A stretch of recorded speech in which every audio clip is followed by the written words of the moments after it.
ব্রাত্য এবং অন্য তৃণমূল নেতাদের কথায় মনে হয় রাজ্যটা তাদের পৈতৃক জমিদারি। জমিদারদের চাওয়ার ওপরই রাজ্যের শাসন সরকারটা। জনবিরোধী বুঝতে পেরে মানুষ ইতিমধ্যেই প্রতিক্রিয়া দিচ্ছেন। রাজ্য সভাপতি বিজেপির সুকান্ত মজুমদার, তার প্রতিক্রিয়া বিষয়ে আমরা পাচ্ছি, শোনাবো।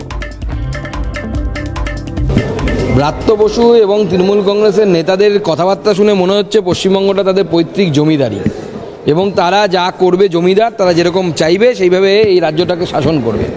চাকরি প্রার্থীরা তারা অনেকেই যোগ্য, তাদের চাকরি পাওয়া উচিত, তারা বঞ্চিত হয়েছে রাজ্য সরকারের অপদার্থতার জন্য।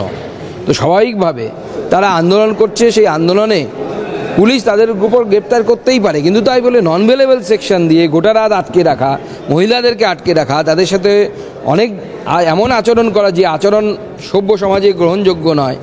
আমার মনে হয় পশ্চিমবঙ্গের মানুষ বুঝতে পারছে যে এই সরকার আসলে জনবিরোধী সরকার, গরিব বিরোধী সরকার এবং শিক্ষিত বেকার যুবক বিরোধী, যুবতী বিরোধী সরকার।